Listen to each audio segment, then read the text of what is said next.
Hi everyone, today we're going to do Leetcode number 80, remove duplicates from sorted array 2. So in this problem, we are given an integer array nums and it is sorted in non-decreasing order. And we need to remove the duplicates in place such that each unique element appears at most twice. So the relative order of the elements should be kept the same. So now, since we are not able to change the length of the array because we're modifying the nums array in place, we need to return k, which is a number, basically saying, okay, I want you to check the first k slots of the num. So let's take a look at an example. So we have this nums array here. We have the first three elements, one. So we need to remove that element, and then the resulting array will be 1 1 2 2 3, and we need to return the number 5 because we need to check the first 5 elements. And let's take a look at the second one. It's the same thing. We have 0 0 1 1 1 1 and then 2 3 3. We remove these two ones here and we need to output 7 and check the first 7 items.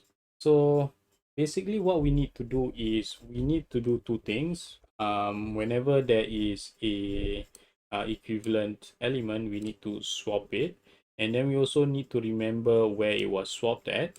So basically once we actually come across two different items, we remember, okay, the last time we swapped it was here. And also we need to actually keep track of the count. So we don't want to actually swap it if the count is more than 2. So let's just take a look at how it would actually be implemented in the code. So the first thing I want to do is I want to have a pointer. Let's just call it j, and we're going to initialize it at 1. And then we're going to look through the nums array with another pointer of I equal 1 as well. And then I is less than nums.length and I plus plus. And then what we're going to do in the loop, we're going to check if nums I is equals to nums I minus 1. So basically the previous element. And then what we're going to do is we're going to say count equals 1 as well. And every time we see a similar item, or if we see the items are equal to each other, we're just going to increase that count by 1. If not, we can just reset the count to 1. So once we do that, we can just say if count is less than or equal to 2,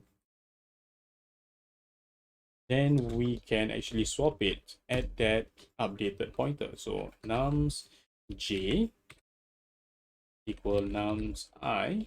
We need to update j.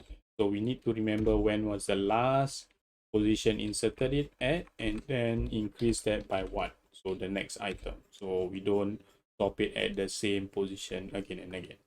And also this does another thing, that it updates j. So once everything is swapped, everything, all the duplicate items are removed to the end of the array, what we can use that j variable to return that number to represent the first how many number of items you need to check.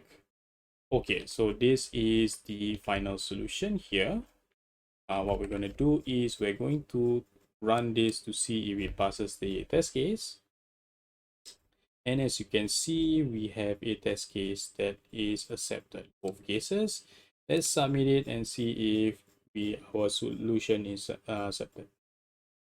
And it is accepted. So basically in this solution, we have a runtime complexity of O of n. So because we're only running through this array once, and we have a space complexity of O of 1 because we're not actually taking two, the memory is not dependent on the nums array. We just basically have these pointers and we are modifying the nums array in place. So that is the analysis of this algorithm.